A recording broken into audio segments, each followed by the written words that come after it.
I will not succeed if the game doesn't succeed. The game will not succeed if content creators aren't succeeding. And also, it's not going to be fun to succeed by yourself. It was very, very vocally an ad. I said it was sponsored. I counted. It was 24 seconds in. The first thing in the thing was hashtag sponsored. I would never lie about a sponsorship. And the premise was, should we go back to Raid? And not once did I say I would go back to Raid, but the comments were, you're such a sellout. You said you hated this game and you're going back to Raid. But all in all, I didn't have those sour feelings. I didn't feel like Raid robbed me. It was a game I enjoyed, and I stopped playing it because I stopped playing it. I make a bunch of money from these gacha companies. They pay me. I don't pay them, you know, and it feels, maybe that's something deep within for the $2,700 or $2,600 I wasted on Raid, that I have that cross to bear. But it feels good to have it coming to you know, do an Uno reverse card on them, you know?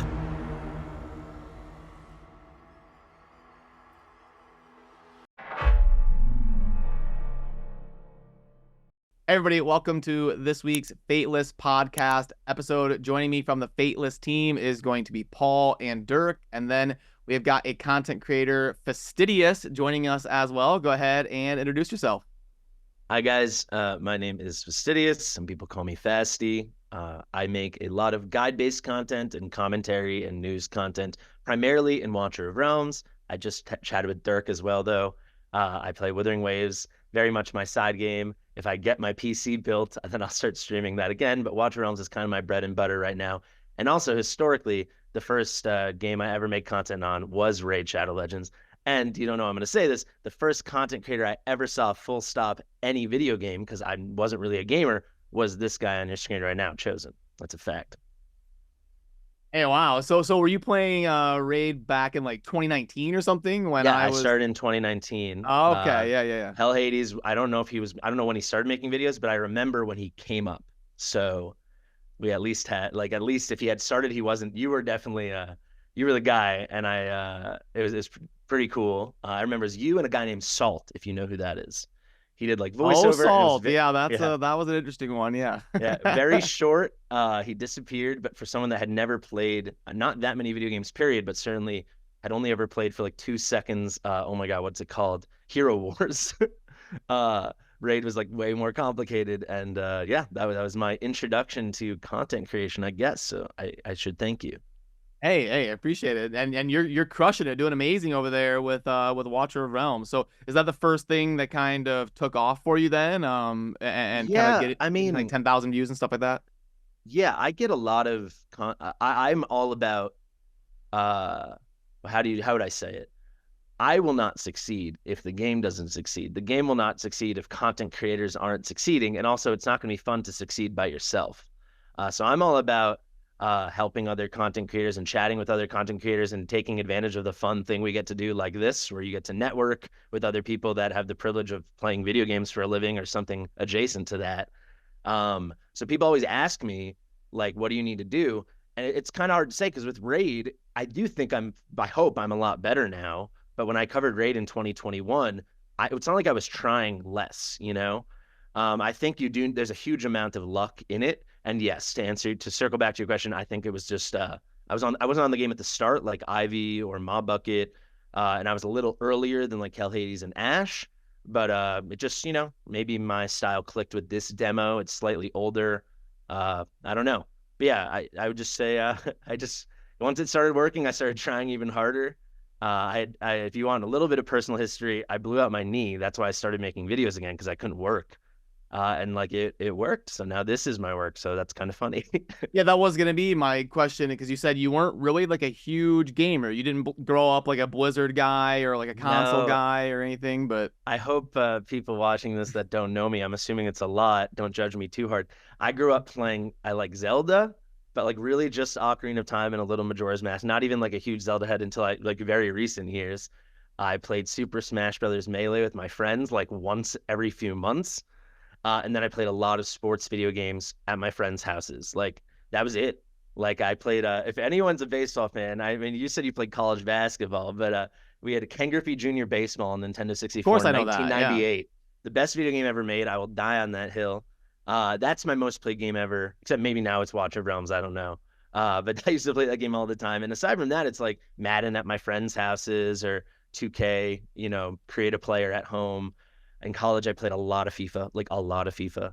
Uh, that's I yeah, love basically I that. love all the sports games. Yeah, and I actually had a horrible injury. I was like trying out for the team as a freshman, and I broke my orbital bone. So Oh my god, I didn't like really Kobe. get to. Yeah, like I'm still like 70% blind in my right eye. Oh my Yeah. So god. like when I was trying out to play Division 2, it didn't happen for me. But anyway, I grew up, Wow. kind of, let me get Saf and Dirk to jump in here. So what's kind of your feeling right now with Watcher of Realms? And Dirk, I know you definitely played a lot of Watcher, right? Yeah, yeah. And actually, I got sucked back in. Shan and I were playing it like a ton. He got me to start playing it like shortly after its launch, and I was like, because he just was streaming it to me, showing me like his team and stuff. And I was like, this game looks pretty good. I was trying to avoid jumping into any more games that would entice me into whaling. And I don't know. I watched it. I was like, this looks fresh, like tower defense. I'm like, all right, cool. Sign me up. Characters look cool. So yeah, I played pretty hard, and like we both started kind of like winding down on it because it was just like I think everyone's just like hoping for new content. I know Fastidious, you'd mentioned like I think the channel was starting to slow down a bit, and then they're like, "Hey guys, you like tower defense? Here's like demon army mode." And you're like, oh, "Come on, why did they put so much effort into this like demon team?" And then yeah, I sham abandoned ship, but I was like bare minimuming like, I'll just keep doing my like clan boss each day pretty much just to make sure I'm like in case anything happens. And then like the New Year event rolls around and I pull a Belderon. So I'm like, okay, I'm back in. I remember the first time I met like Sham and Dirk where it was TwitchCon last year, and it was kind of when Watcher of Realms was new. This would have been like last October. And we're like in an Uber backseat. I'm in the middle of them, and they're like talking about Watcher of Realms like over me, like exchanging phones, like look at this, and I'm just like in the middle, like okay, like, and I wasn't playing Watcher at the time, so yeah, you guys were super into it. Yeah, I think it's a pretty good game. The only thing, it's my only real complaint in it is I feel like they made a mistake with their attack versus defense calculation. And they're Yes. just like committed to it now. Like, oh no, we'll never change that. We're just gonna deal with the weird things it causes in the game. Like, always need to have like basically always have to have like an attack up of some sort, Dolores or someone, just to like Yeah. account for their defense. Because if you don't, you just do 0 damage, and then the way you have to gear ends up being really weird. Like you have to Because you have to hit a certain threshold, like you do no yeah, damage because until it does you. attack. Like so, rather than defense providing like a percent damage increase, it just the formula is your character's attack minus the enemy's defense, and then it takes that number, Yeah. and then from there applies like your crit and crit damage. So Yeah. if your attack is let's say 1100 and their defense is 1100, now normally that would be 0. It gives you a 5%, so maybe like 50 damage, and then you'd crit on your 50 damage, so you do like 125 damage or something like that. It's like it's rough, but then it's weird because then if you just once you hit that threshold of like breaking the wall of their defense, then every bit of attack is just essentially pure damage. So it like ramps up ridiculously fast. So like when you get like a 10% attack up off, it could actually be like 300% more damage. It's really like unintuitive. So and it was just one of those things where I felt like they're like, well, we got to be a little bit different than Raid. So let's change our defense formula a tiny bit. And then that tiny bit ended up being like, I don't know. Like I said, it's a massive mistake that I think they're just like committed to now. So I guess it is what it is. But it's just, I mean, it's just something else you have to plan for. So. Yeah, well then So I wanna also jump over to Paul. Paul, did you ever okay. play Watcher? Are you familiar with kind of any of this stuff going on here? What's your thoughts right now? Yeah, I gave it a try for like probably about 2 hours, and I quickly realized that it was certainly from my perspective. Like I've played a bit of tower defense back in the days. We used to be when you were in like college sixth form and everything. You had like an hour between those really classes you just didn't really give a damn about. You'd go on to like some of those old school like tower defense games where they like you find like the little Java file or something, and you go on. They had like basically where Angry Birds came from. Before Angry Birds was actually a name, you used to have these things where you had to like fling birds and hit the tower, those types of games. And that's where I first played tower defense games, right? You used to have like the They Are Millions kind of concept where it's like build your defenses up. And I kind of thought I'd like tower defense. Now, personally, for me, I just can't get over how terrible the combat is in Watcher of Realms in terms of the animation experience. It's just like bonk, bonk. The gallery screen makes the game look visually amazing. You get into the battle, it's like bonk, bonk, bonk. I'm like, wow, this is and that's where it lost me, unfortunately. But they had a lot of good systems. I do wonder if they almost tied themselves to very limited. Like, there's only so much you can do with a tower defense game before you start getting into, well, this is basically the same game mode, but just with a different monster or a different path. Like, eventually you just run out of ways you can make tower defense interesting or innovative. There's so many defenses you can do. So I think that's a problem they're going to have long term. And it's been what? It's been a year now, right? It's been out for a year. Correct me if I'm wrong. It's close to a year, if not. But yeah, I think so. So it's been successful, and I think it's probably one of the few games that have actually managed to hold its own against like the juggernauts of our genre here. Like, obviously over on the Asian side, you've got like Genshin, and that was a slightly different kind of version of gacha.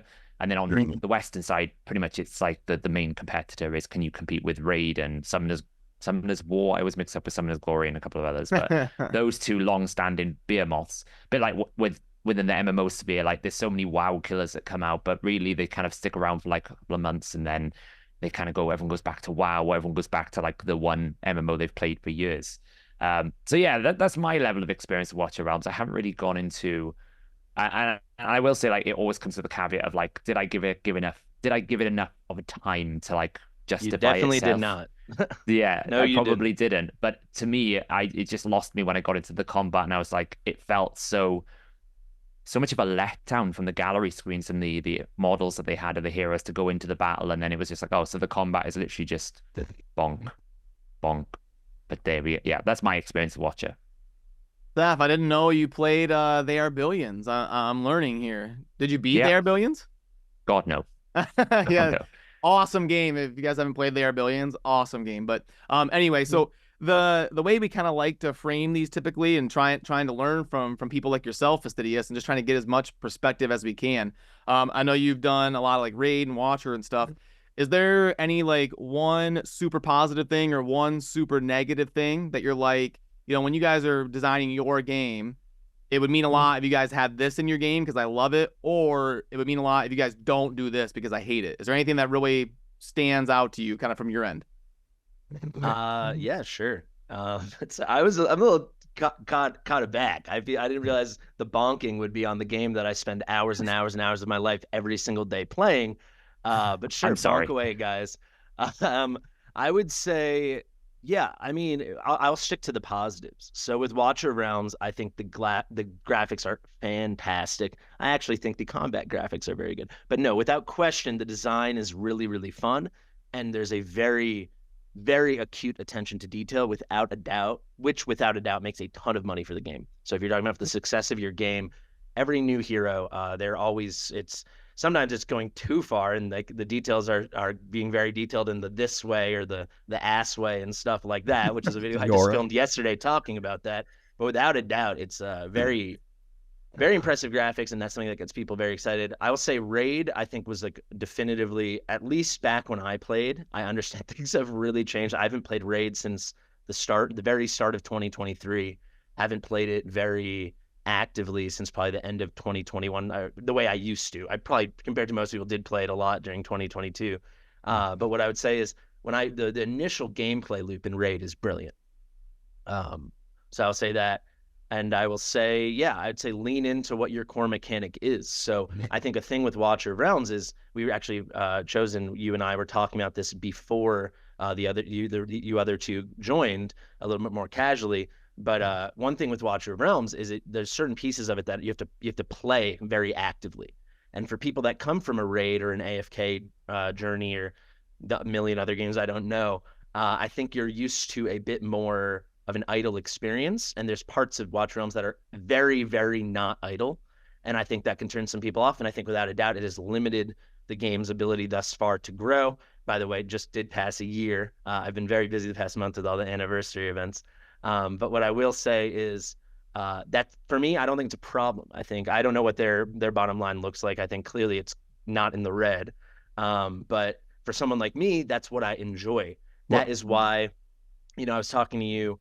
I can't remember if this was during the call or not, Brad. I think it was towards the beginning of when we already were filming. But essentially, like with Raid, it's not like I was trying any less hard, but it just didn't click in the same way. Where it's clearly, whether how much someone might say it's clicked in some superior way with me in Watch of Realms. I like the going in and grinding the stage out for like I did a stream last night, grinding out like the new hardest thing for like 4 hours and conquering it, right? Like for me, that's so exciting. It feels very active. For some people, they hate that. But one thing Watch of Realms keeps doing, especially at moments where I get worried about the game, they double down and they lean further into that. And that's what I love. And I think Raid, at least when I played, there were a lot of good moments of that as well. I loved when it's called Faction Trials. I can't remember. Faction Wars, is that it in Raid? Yeah. Yeah. Yeah, Yep, when we Wars. got the Lydia quests, that's when I started making content because I was like, I'm going to get Lydia free to play in a year. And then that's actually why I stopped making content because I did it. And then I was like, all right, now what? But that was very fun, especially for someone that's like a hard grinder like me. So I think when you have things and the way you get Lydia, right, it plays perfectly into that little Raid spiral of, well, you got to get your gear. Oh, and then you got to build your heroes. Oh, and then it's pulling you all over the place and, you follow your little quests. I think that'd be my piece of advice. Those are the two games that have hooked me the hardest. And it's because I think they have some strong sense of identity that they've committed to, for better or for worse. But when it connects with someone, it's certainly for better. Okay. I see. That's actually quite interesting because I think generally there's a big trend now going towards not having those extensive amounts of time commitments required to the game. You see a lot of Raid players, for example, go, I just couldn't keep up with the pace of it. There's just too much to do. There's too much to do. You see the success of a lot of these AFK idlers coming out, that basically either the content loops are very, very swift or they have some sort of like idle mechanic built in with them. So it's actually quite interesting. And that's the challenge certainly that we have is trying to make sure that the game that we create or the game that anything is created can support both perspectives, that can have options for both, that doesn't require both. Like having optional loops in which you can extensively play for a long period of time is good. But when you make them, but if you don't make them required in that sense, then do you just end up generating a non-core gameplay loop content that distracts you from the core gameplay loop that you actually want to spend time on? So it's actually a really, really interesting topic at the moment in terms of where is player sentiment at? Are they actually wanting more game time? So is it just a case of the content loops that they're playing are not interesting enough to sustain their interest? Or is it simply that they just don't want to spend time doing it? It's too much time. And something I love in, I guess, Wuthering Waves now is my daily like login. If I just don't have time that day to play the game, in under 10 minutes, I can get like all my chores done where I'm playing at 100% peak efficiency. And it's like literally 5 to 10 minutes. And it's like, takes away a lot of the stress of that game because it is pretty annoying sometimes, realistically. Like in Watcher, I said, and Watcher's not even that bad too. It's only bad if you want to push new content. Yeah. So like once like Gear Dungeons drop all this, and you're like, oh geez, this is gonna take me hours to like figure this out. But if you're just doing your like bare minimum to get by, like I was basically just doing clan boss. I would send my friend points out, like, and then usually just grind out some artifact material raid because it's quick and you can just dump all your energy fast. And like, you're certainly not playing at like peak efficiency when you do that, but you're playing it like enough to where you're still pulling in some daily stuff.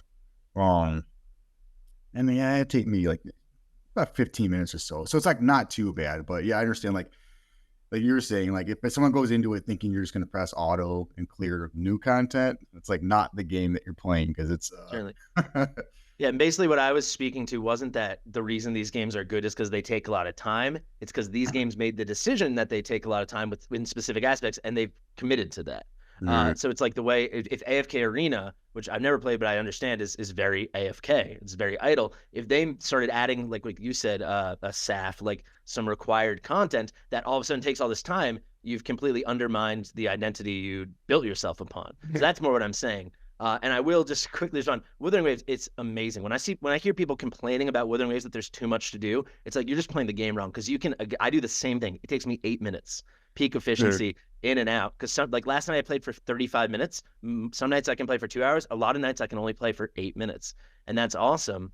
The same thing like you said with Watcher. And I will quickly say, people always, and you can imagine, right? A lot of the Watcher community, less than a lot of people think, but a lot of the Watcher community are ex-Raid players, and they love to bash on the game. I actually was hired to do a commercial video from Ash and his company to do a video for Raid, and my comment section was unbelievable because people just assume I hate the game. I don't hate the game. The one negative thing I'll say is that is why I left the game. I was like, nothing new is here. It only takes more time. And and that wasn't intentional. I was just like, oh, I haven't played in 2 months. I was like, maybe that means something. So that's what I'll say. So what do you mean? Maybe, like the comments were like, why are you doing an ad for a game you said you hate? Like which I've never said. I've never said I hate Raid. What was that? What the sentiment was? I can pull it up if you want. I don't think I'd ever had a video with less than 92% likes, and I believe that was somewhere in the 60s. Let's leave it at that. Well, because you did an ad for Raid. It was very, very vocally an ad. I said it was sponsored. I counted. It was 24 seconds in. The first thing in the thing was #sponsored. I would never lie about a sponsorship. And the premise was, should we go back to Raid? And not once did I say I would go back to Raid, but the comments were, you're such a sellout. You said you hated this game and you're going back to Raid. Well, I never said I was going back, and I never said I hated it. Classic. I mean, I think that fair, happens because Raid is kind of viewed as that meme of like every YouTuber's done an ad for Raid Shadow Legends. Yeah. So it's a meme. They spent so much on marketing that like, I'll be watching like a golf YouTube video and it'll be like, and today's sponsor is Raid Shadow Legends. So it's just everywhere. You did kind of poke the bear with that kind of like, it's like invite them into the trap of the comment war. That's what you did there. I just pulled it up for you. So the previous videos were 97.2, 99.4, and then I'll go to the immediate videos after 96.4, 100%, 98.1. And the Raid video is at a lovely 64.7. That's tying me for my Wixwell video. That one is. That's. But I will say, so sorry to interrupt you. What were you saying? Oh, I was saying that's tying me for the Wixwell video where I basically said they needed to fix Wixwell's skill, and apparently I was totally wrong according to everyone that wanted a free passing clan boss. So they was that a new character? Yeah, it was basically a character that you could do essentially an exponential shield growth to the point where you basically only needed him in a clan boss with 3 buffs, and the clan boss could never kill you. So it was that's amazing. But apparently everyone liked Wixwell because they could now complete clan boss. So I was wrong on that one. And that was an equally kind of like, oh my God, like what was the best comment? Saf's like the school kid who has to tell the teacher how to do it right or something. It's like, that's accurate, by the way. Whoever wrote that's accurate. It's true. It is true. It is true. Yeah, because I was just educating them on why they coded it so badly and how it was incredibly bad for. He's like sending them the code to fix it. And everyone's like, Seth, stop. Yeah, I pulled up a couple juicy ones. So the number one with 66 likes that I dislike, so I guess it would be 67, is blink twice if you're in danger. And then but on the reading the side, script feels like swallowing glass. And I guess that could be a transition into a more real conversation. Reading that script, I wrote that script. I chose to make the video longer than it had to be. I was very happy with my script. It didn't feel like swallowing glass, but there's clearly a projection from people that really hate Raid. Yeah. I have a very different experience with Raid, right? I played Raid, and I'll tell you, I know exactly how much I think. I started playing Raid. You were the first person I ever watched, Chosen. And I played from like end of 2019 until like summer 2020, and I quit summer 2020, came back 4 months later and never spent another penny. So in that like whatever October to summer, I spent like $2,600, and I was like I was a student in business school. I didn't have much money, but then COVID hit, and and I was living abroad. And I was like, well, instead of partying, I can spend money on Raid. And I thought I spent like $900 on Raid, and then I spent 3x that. And I was like, all right, so this is like predatory, and I don't like this microtransaction life as much as I liked Darth microtransaction. But I was like, oh, I see the Darth now, you know? So basically, I was like, I'm never going to spend again. And I did spend on a couple other games in like the following year, but I did never spend on Raid except for one little community-funded project for a side account to see how far I could push with money in like 2 weeks. The answer, not very far at all. But basically, I had a great experience with Raid because all my serious raiding, like I did a free-to-play series for, I guess it was a year, but seriously for like 9 or 10 months, it was a lot of fun. Like, I mean, there were some dark times like the Brogni fusion where I felt like I had no life. But all in all, I didn't have those sour feelings. I didn't feel like Raid robbed me. It was a game I enjoyed, and I stopped playing it because I stopped playing it. But I think clearly with comments like that, like it looks like you're swallowing glass. I think it's projecting because for them to think someone would say something positive about Raid must feel like swallowing. I don't think it's necessarily that. I think it's like if you did hey, and today's sponsor is Diablo Immortal, like it's gonna get disliked. People just in general, they want authentic content. So as soon as they see something I've done a lot of sponsorships. I mean, only happened once. It doesn't. Yeah, Raid and Diablo Immortal would probably be like the two that you're gonna tend to get like negativity for. I would think. Yeah, so I'm just saying it speaks to some people have a negative relationship with the game, and I think that probably comes with the relationship they specifically build with it, right? So I think free to play has freed me, and a lot of people develop a negative relationship with Watcher of Realms, but free to play has, and with Watcher of Realms, I will say it's very much free to play on steroids because I get a lot of content creator rewards.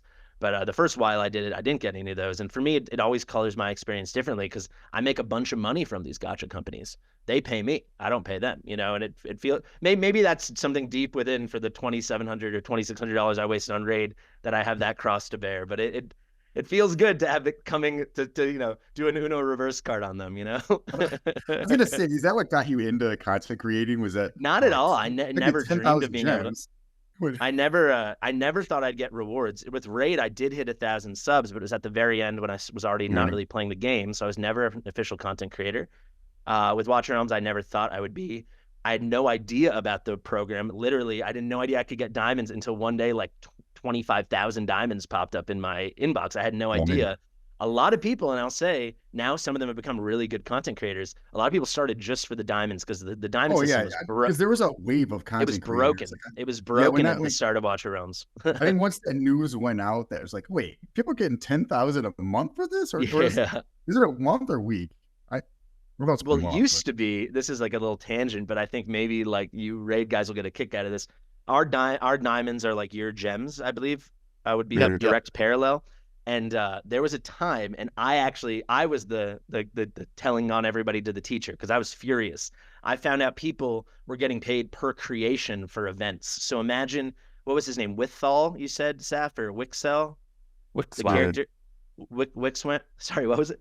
Wixwell. Wixwell. So imagine like the Raid dev contacts were like, hey, Saf, and like all the content creators, we have a new content event. Can you put out content on Wixwell? I can imagine they might do something like that. So they would do that for us, and you could do up to 5 creations, but that's what it is. Or now it's up to 5 creations. It used to be limitless. So let's say they said, all right, there's a new Chosen hero coming. We're doing a collab with Chosen. Can you cover him? And people would make like 6-second shorts with just like the picture of Chosen and be like, hey, everybody, this is Chosen. He's sick. And it would get 6 views or 10 views, like not to view shame, but it wasn't real.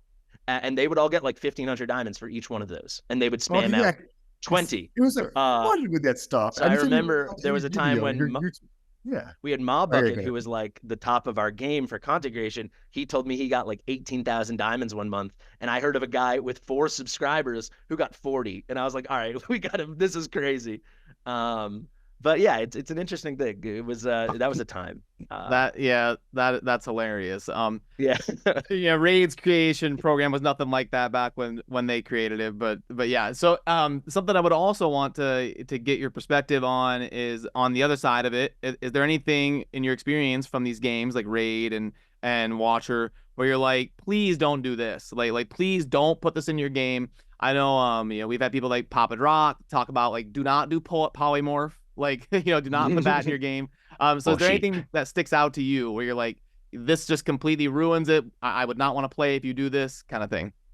Well, very, very quick tangent. I've actually done 2 Raid sponsorships. The first one was very well received, and it was a stream with special guest Papa Drock, and that was very fun.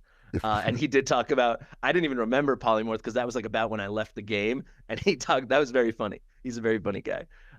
Yeah, I would say, so you're saying explicitly what not to do? Yeah, just like in your experience, what's like a deal breaker on the negative end that we should try to avoid? Basically, what things have you seen or experienced when you've been playing things like Raid and Watcher, obviously Okay. Roger being yours, that you were like, this is like the worst decision these developers have ever made. Like, I would It's never want to say this. I would never play it. You know what I mean? Yeah, I'm gonna try to think from a community perspective because the things that tick me off occasionally are not exactly in line. I will say, I guess we can start with Raid. Uh, it drove me crazy as someone who played Raid for so many years hopefully this has changed, and I hope that's what you guys are about to tell me right now, that so many things did not become auditable. I couldn't believe that I had to do my faction trials every day or my faction wars every day. Like, and all this stuff, I It's had to do this, still, that, and the other. Yeah, because I it's remember still, the watching only a Hal thing that's Hades video changed from, is clan sorry, boss. The only thing that's changed is clan boss. You still have to do your faction wars every day. And now you've got Doom yeah, Tower, Curse City, and this Hydra that you have to do 3 times a week. And this I clan would boss. guess, I'm sure I wouldn't be playing by now, but I'm sure I would have played Raid longer if not for that. So personally, and I can say this speaks to a lot of people I know, like that, without realizing at the time, that's why I stopped playing. I wasn't as into the game and loving the game. Not that I wasn't disliking it, but I just didn't have the passion. And all of a sudden, I'm like, dang, I'm busy. I can't, like, I can't play. It's not COVID anymore. I can't play the game for 4 hours a day or whatever it was. Can And I I remember watching, sorry. I was gonna jump in and explain why this happens. Because they want you to have a team that is rewarded for being built more optimally. So Yeah. if you summon that Void Epic Seer and she can nuke the waves and save you 45 seconds, they want that to matter instead of you just being able to click instant clear and it doesn't matter if you clear it in 10 minutes or 1 minute. They want Well, people to here's a feel good that example, incentive. though. Here's a good example, and not to like tout my game, but it sounds like besides Dirk, you guys aren't so intimately familiar with the mechanics. There's things Watcher has done that I thought of Raid should have having done years ago when I'd already played Raid for a while. So, for example, we have something called background battle, where you can like queue up what the equivalent would be of, I'm trying to think with Raid, like the Spider. You can queue up 50 runs of that, but not be on that screen and go play around with your gear. And then we were all saying, but can we do another fight? And I was like, that's going to be hard to code. I can't imagine. It came in like a month. So you can run two things at once all the time. And for me, it literally cut my time in half. So we've got a lot of things like, and another thing, for example, with like faction trials or what you have is faction wars. It used to be, I don't remember how it works with Raid, but you have to run it a few times, right? 3 or 4, yeah. It's like So for 3 us, it now was because they 3. got super raids everywhere. So they have added like super raids everywhere where Yeah. essentially you get twice the amount of rewards for twice the amount of energy, effectively halving the amount of time runs you have to do. So that has helped. That's cool. So for us, it was 3. And what they did is they made it 1 and it gives triple the rewards. And now I can run it in the back while I do my arena and so on and so on. So that kind of stuff for me. So that's something Raid didn't do well that Watcher happens to do well that I love. So I would say that's a negative from Raid that ended up being the deal breaker unintentionally. For Watcher, what I would say is a complete, and we talked about this briefly, I think off camera too, a complete asymmetry to like the hero rarity pyramid. Like we have so few rares and we don't get enough new epics and we have so many legendaries. And then on top of that, we're always getting the new lords, which like we can talk about this if you want, because I think some people that don't know the game wouldn't believe it. Like they're impossible for someone like me to get. With that, I've been pretty unlucky. If you ask some people, shockingly unlucky. But I just don't have any of them, even though I've pulled more than 99.9% of the player base because I get boatloads of diamonds because I get a lot of views. So that really is like a gut punch, especially for someone that loves. Technically, I am still free to play, and I do build my entire account around making accessible content. And quite frankly, with the mission statement to save people money and not feel like they have to pull for that next hero, they have to buy that pack, and not getting enough, new epics and even rares. Like someone like I'm trying to remember. There was a raid guy that gave shields that was so great, like an HP raid guy. Miscreated monster, but he was epic. Not a miscreated monster. It was like a personal guy. Cadaver. Could that be it? He's the one that did damage based on a shield. Oh, based on a shield. Like that thing, little things like that. Like we have, it doesn't exist. It just doesn't. We don't have. There's no Cold Heart hero. We have like an epic version, which is cool. There's literally one rare that sincerely is useful outside of cheese. I think basically the Watcher hero progression or hero collection loop is just very imbalanced generally. Like you get without a doubt epics and raids very, very quickly, and like I know you can empower epics fairly quickly, and then you can kind of complete that loop very quickly, and then it's almost like, okay, well now there's not really much for me to acquire because the ones that I do want to acquire, it's almost impossible to acquire unless I'm willing to spend a fair proportion of my income a month on the game. I can very quickly try to paint you a picture because I don't want to pull up the game, but like I just was talking again before we started. I think we have 197 characters and I have 164.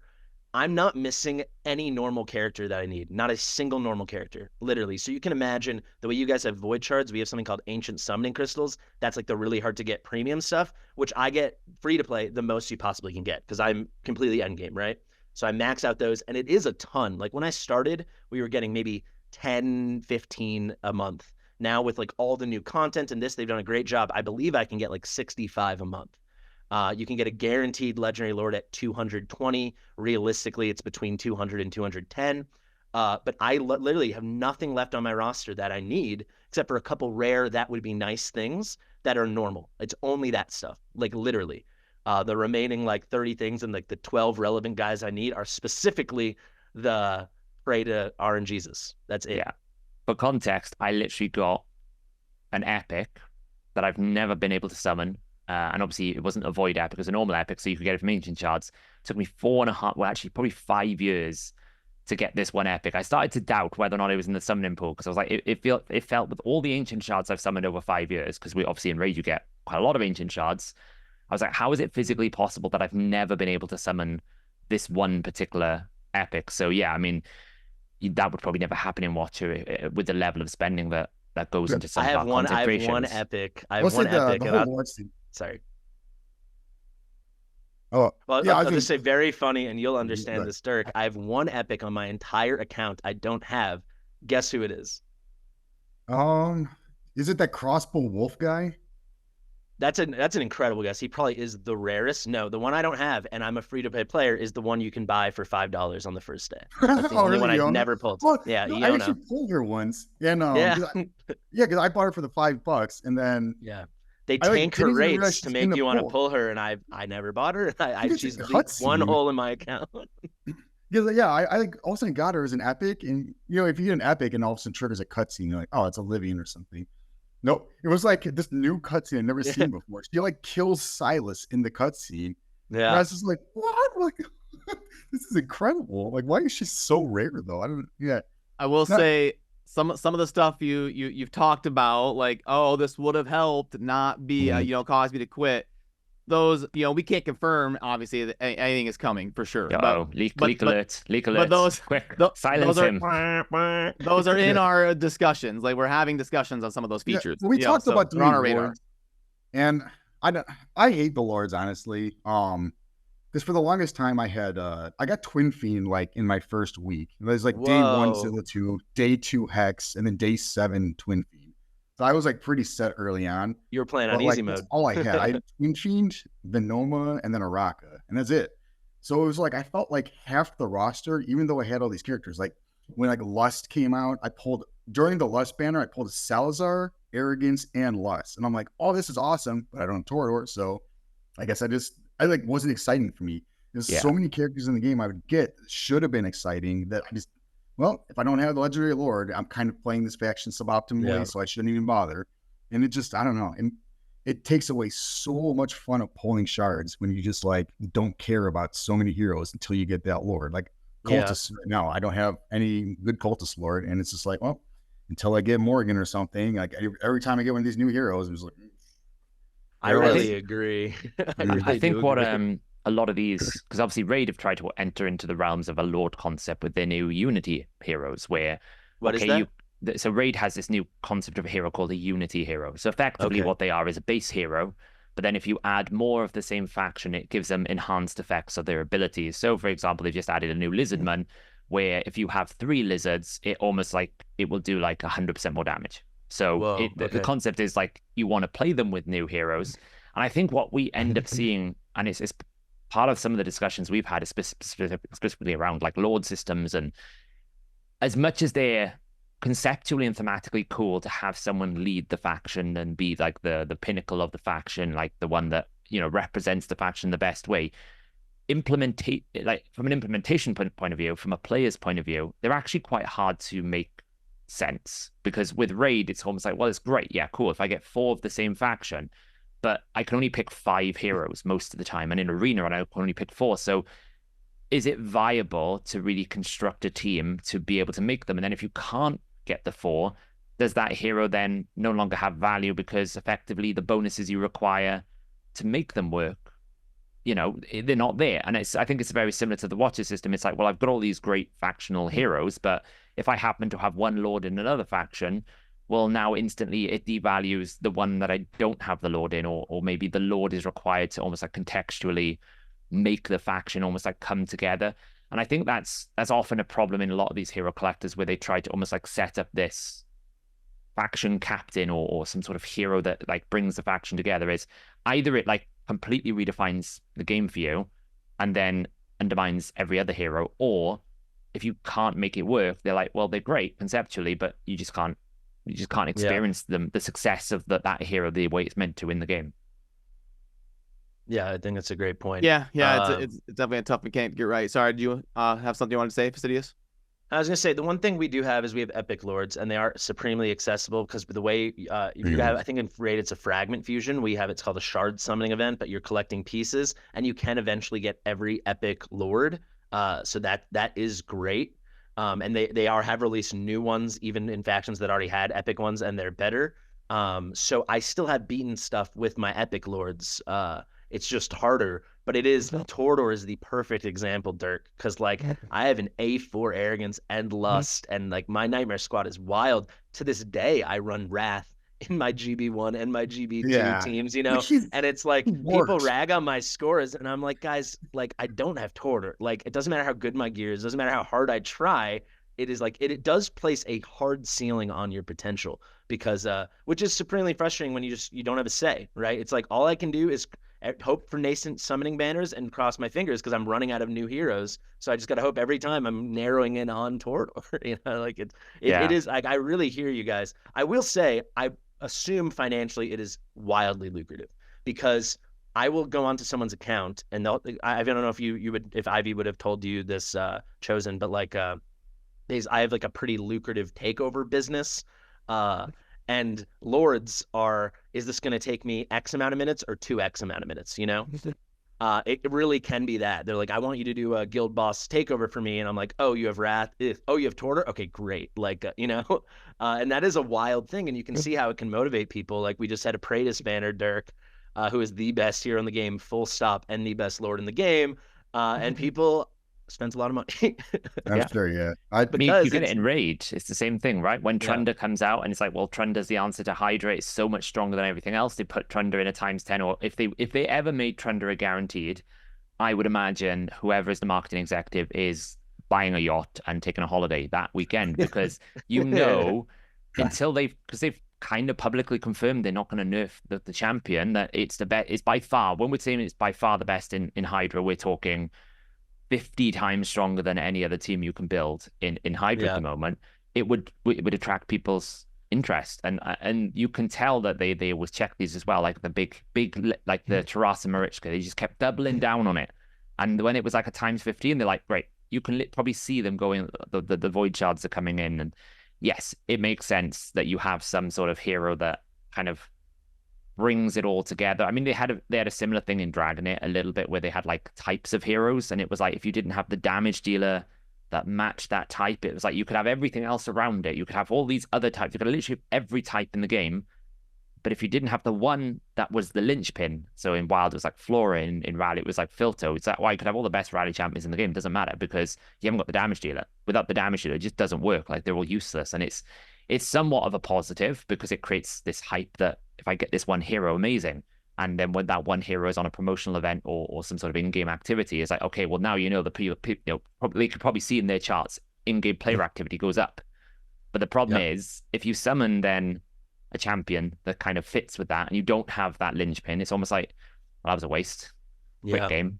It's kind of that. It's very difficult to balance, and I think having a balance between both is very important, right? You absolutely want to have those high moments, because I would imagine in Watcher, pulling a Lord is like the highest moment you can have in terms of like, the gacha experience, I guess. Well, and also the lowest moment if you pull A2 hearts and you only have 3 Lords to begin with. Yeah, that's the hard part, is you got to have those pain moments and those euphoria moments, and give kind of a, Look at a this. I good got blend. sucked back in. Like I guess I'm still like not spending at the moment really, but yeah, like I was bare minimum playing, and then all of a sudden I got that Valdron, and I'm like, where can I take this guy at? And they had that Must tower. be nice. That tower was a pretty cool event too, where you could like put on the difficulty modifiers. So when it was like you can only use 4 heroes to beat something. Oh, then when I pulled Valdron too, I pulled Carnelian like a 10. Oh my god. So I A pulled lot of people are not Carnelian. going to realize what you're describing. That's amazing. Yeah, so, but without Valdron, it's like, oh, Carnelian. Basically, Oh, you pulled the best lord of the faction that kills itself, and then you pulled the one hero that will Yeah. keep them from killing themselves. It's brilliant. Brilliant. He's like, my life is complete. It's such the pinnacle. But yeah, I mean, I think just to take it back to you Fateless guys, like that's the line, right? Because like you need to have the chase, but if the chase is such a desperate chase that people quit, it's a problem, you know. Yeah, for sure. And I know we're hitting kind of the wrap up point here, but the last thing that we like to ask people on their way out as like a gut reaction. So our game is going to feature champions that are based on gods and myths and legends from all sorts of different cultures. So is there anything in your mind like a Robin Hood or an Achilles or a Leonidas? No, stop trying to subliminally mention. Okay, we need to give Fastidious the loop here. There is this agenda within the team. They want Robin Hood, and Brad over there is just trying to like subliminally convince you that the word you need to say is Robin Hood. Yeah, all the UK guys are opposed to it. They're like, "What is this meme? It's not a legend." They're like, stealing from the rich. Exactly. Yeah, Robin Hood's amazing, but the correct way to ask debate. this question, Brad, I'm going to stop this subliminal message agenda that's No gone more over there subliminal from messaging. these. Okay. What is the number one, if you had a choice of all the gods and legends and myths and tales of all time, I guess, what is the number one, or maybe the top 3 that you would like to see added in our game? Yeah, I don't think I need a top 3. I think number 1 would be Robin Hood. No, come on, not another one. It's like a cult. Perfect. No, it's Perfect. a fun question. Wow. It's an interesting thing, isn't it? Because it's like, do you get to have a god be a character in a game? I mean, it is really cool, but it's also like, what if he's not a good character? We can make him a good character. That's the thing.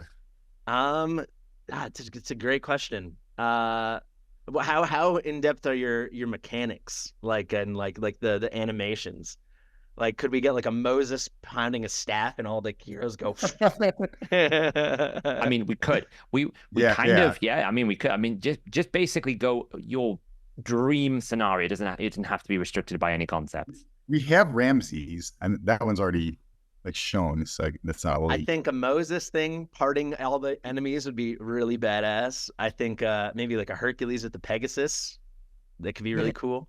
Maybe make it like a Centaur vibe. And then probably Robin Hood. Yeah. No. God. Yeah. Not another one. It's gonna happen. Rich British I'm telling guys you. and giving it to the poor. Yep, it's gonna happen. Do you know what the irony is? Wait, can I quit?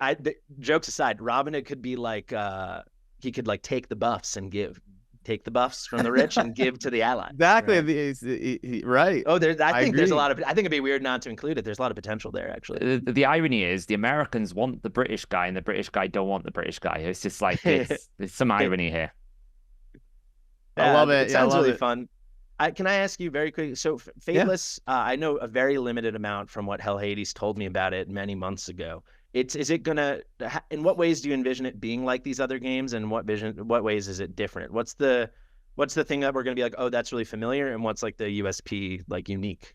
Do you want me to take that, or do you guys? Do you want me to do a PR response so we don't have any Simon? I am like the official unleaker here. I'm pretty good at this. I don't know where Brad's at on the leaking angle. Certainly not Simon's here. Simon's not here, so you could have convinced him to tell you anything, Simon. You might get away with it, but it'll be. Go ahead, Saf. You do it. I would say if you've played Raid Shadow Legends, and if you've ever played, like,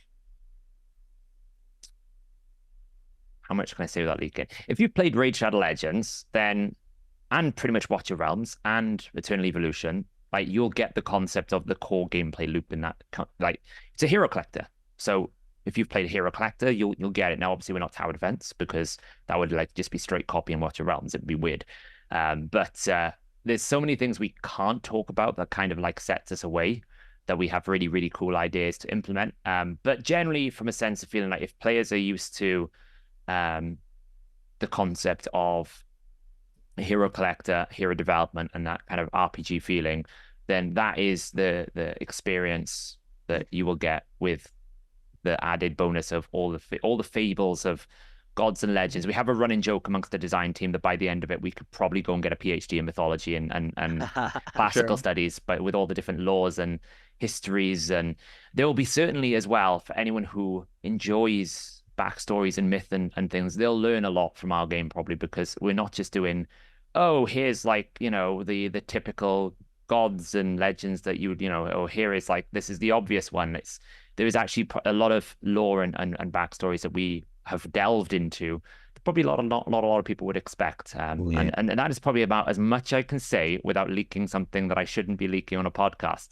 And I don't want to get fired from fiction. Well, let me tell you, I think that's really exciting, and I can very, very definitively say there's a demand for better lore. I think a lot of these games really like they're like, let's make sure as like giant tits are in your face. Oh, and by the way, she's the son of what, it's very much the afterthought. It's like cool glowing bows and arrows and then big boobies and then not much thought given to like the story. So it sounds like you're kind of leading with, or at least leading with the story or having it run alongside. Yeah. And not going to be an afterthought. I think there'll be a part of the player base or of this community that will be extremely excited about that. So I think you're onto something there for sure.